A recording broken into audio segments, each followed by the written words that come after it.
Welcome to Watch Symposium. I'm Austin. This is where I go swimming. 2 50-meter pools, sports club. 500 yen for 2 hours. If you're over 65, it's free.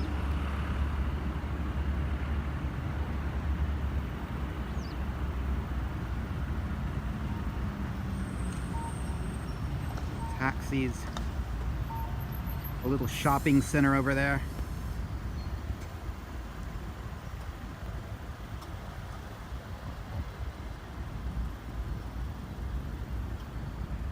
And the JR train station. What do I wear swimming? Well, in Japan they have a strange rule that you can't wear a watch in the pool, and they're really strict about it. I've tried to get away with it a few times, but I've gotten busted every time. So still, I wear this watch to the sports club part of that facility, and when I go swimming, I carry it with me, but I just put it on my towel. And what is it? It's this Casio F-91W. Now, because I put it on my towel, it could be stolen at any time. I mean, I would be really surprised if it was ever stolen. But if it was, it would be about a $10 loss. So, I would never think of doing something like that with one of my Rolexes, just putting it on a towel while I go in the pool. I think that would be asking for it. I think your watch would probably be fine in Japan, but I would be really worried the whole time I was swimming. So, and that's kind of one of the good things about this watch. It's so cheap. It was, like I said, $10. So, everybody can have one of these. And I sleep in this watch. And I work to the sports club, and it's great. I've got 2 hours at the sports club, so I usually get my ticket, and when I go through it's kind of like a ticket gate that you go through, pop that on, and when I'm lifting weights or doing pull-ups or whatever, I'll usually use this. But if I ever want to kind of have an idea of how much time I've spent there, I just click on back over to this, and I know exactly how much time I've spent. So, this is something on my finger. All right, well, this is would I even call this a shitter? I wouldn't. I mean, when I think of a shitter, I think of a mechanical watch, mid-tier mechanical watch. This is sort of a whole nother animal. I mean, it's a shitter in the sense that, it's not expensive, and it's really not special. But it's not a shitter in the sense that something I don't really want to name brands, but you guys know what brands I'm not crazy about. So it's kind of a whole nother animal, and it's not really even comparable to a mechanical watch. I mean, this is it's a tool, okay? It's just something for telling the time. It's not particularly fashionable. It's cheap, but it's got things that I appreciate about it. And so let's talk about that. Well, first thing is, of course, like I mentioned, the price. I mean, it's it's inexpensive, and so if something happens to it, it's not really a big deal. It's not something that you would pass down. In fact, I kind of look at this as a disposable watch. I mean, I think it's got a 10-year battery, but I have a friend that has a few vintage G-Shocks, and he said after 30 years, he tried to get one out, and he was going to give it to his son, and it just broke into several pieces. So I don't know how long this will last, but I think this material probably will dry out. It'll it might rot. I don't really foresee this really existing in 30 years. So I think it is sort of just a watch that you use, and it's a watch of no consequence, really, with some useful features. As far as some of the features, well, let's look at them. So it's got the time, and it's got the day, and it's got the date, 24-hour or 12-hour. It's got an alarm, and it's got the chronograph right here. You start it and stop it, and you can reset it. It's got a lap. So, for example, you've got a bunch of racers, and you're timing them, and then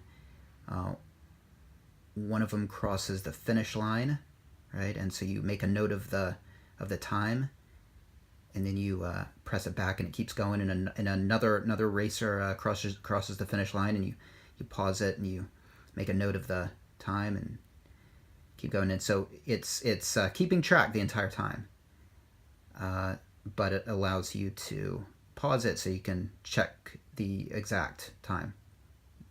All right, so it's got that, and that's it. That's it. One thing that I like about this watch is, well, it has to do with the cycles. So it goes time, alarm, chrono, set. Okay, time, alarm, chrono, set. Okay. Now, if you do something, you got time, you go over to alarm, you say turn on the alarm. Now, the cycle after this would be chrono, right? Be chrono. But I think Casio knows that, you know, you've done your business here, so back to time, and so it goes straight back to time. And I think that's a really nice aspect of this watch. Let's kind of zoom in. All right, so again, if you're timing something, you're finished. Is it going to go to the set setting where you can set the time? No, it's just going to go straight back. So that's a really nice feature of this watch. Now, this watch is a great watch to sleep in because it's really light, it's really comfortable, and it's got no metally sharp edges. You don't have to worry about scratching yourself. And you know, if you've got a tritium dialed watch that's not really functional in the dead of night because of the lume, it's got the light there for you. So it's a great watch to sleep in. I use it pretty much every night, and I use it when I go to the sports club, and so I don't have to worry about it getting stolen. I don't have to worry about getting wet, and I love that that timing function to see, you know, make sure I don't go past my 2 hours, which I would have to pay another 500 yen if I did. So that's kind of nice. Let's see, what can I say about it? This watch, I believe Bin Laden had one of these watches. I've heard that President Obama has worn this watch. Now, this is sort of associated with terrorists in the sense that they use this watch to time explosives. All right, so they'll apparently order these and take it apart and use it for that. So it's kind of got a well, I mean, I guess you could say it's got a history, albeit a bit of a dark one. But you know, it's just kind of a nice casual watch. If I had to request something on it, it would probably be one more little mode right here for second time zone. But of course, that's really not what this watch is all about. It's just, you know, it's got the simple functions, and Casio already makes a watch that does other time zones, so they wouldn't cannibalize sales of that just to put a second time zone on this. But I'm just, you know, saying if I had to make a request, that would be kind of cool. It's got a few hacks on it. If you press all the buttons at the same time, let's try that again, then all of the, you know, I don't really know what these are called. I want to say LEDs, but maybe you guys can help me out. I don't know what they're called, but they all light up. Okay, they all light up, and you just press another button to get back to the normal mode. So again, that hack is all of the buttons at the same time, and you can see that I have no idea why it does that, but it's kind of cool. Um, and another hack is if you hold down this button, which cycles between 24-hour and 12-hour time modes, it says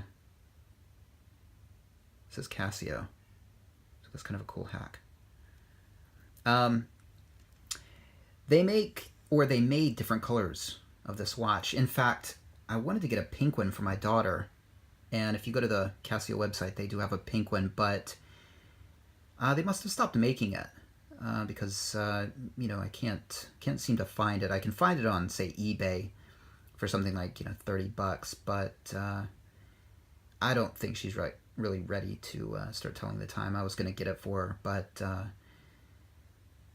might hold off and just let her choose one of her own once she starts telling time. But they've made different colors in the past, and they've made an orange one. And in another video, I talked about second-hand shops in Japan trying to predict future classics. Well, I remember seeing on the internet an orange F-91W for sale here in Japan at a huge used shop, and you can't get the orange ones anymore. You can through eBay. You probably pay $20-$30, but at this shop they had an orange one, and the price was at least $500. It was I want to say it was 58,000 yen. So I don't know what you guys think about that, but that's so overpriced, it's offensive to me. Now, yes, you can't get them anymore in orange. You can't just go down to the store and get them in orange, but you can find them. You're not going to pay $500 for it. So, anyway, that's a used watch shop trying to capitalize on a model that's not being sold anymore. And pre-internet days, that nonsense might have worked, but if you could do a web search, you can find an orange one or a pink one. I think they make other colors as well for less on the secondhand market on eBay. Yeah, I think that's about all. If you get one of these and you go swimming with it, then you might get these white, this sort of white stain in the cracks where I think the water dries, the pool water dries, and it turns it white. And I've tried to get a toothbrush down in there and a Q-tip down in there to try to clean it, and I don't take this in the pool anymore, but yeah, it just sort of stains it white. So I believe it's got a 10-year battery in it, and yeah, and I suppose you could. I don't know the lug width, but I suppose you could put this on a NATO, and I've always thought that'd be kind of a cool thing to try. But anyway, I would definitely recommend this as just sort of a night watch, a watch of no consequence that you can just sort of throw on. You don't have to set it. My daughter's late playing with this watch. I'll be wearing it, and they'll even Sophie, who's a year and a half, will say watch, or as best she can say that word, and usually she likes to put it on for a minute, and she'll walk around with it on her wrist. So I wouldn't really want to doing that with a Rolex, but this, more power to her. So anyway, just kind of a cool watch. Pick one up, so cheap, and could come in handy for you. It says water resist. I think I've taken this in the pool, and I've taken it swimming, so I would venture to say you could take this several meters down, and it would be absolutely fine. Anyway, hope that's useful for you. Take care. See you next time.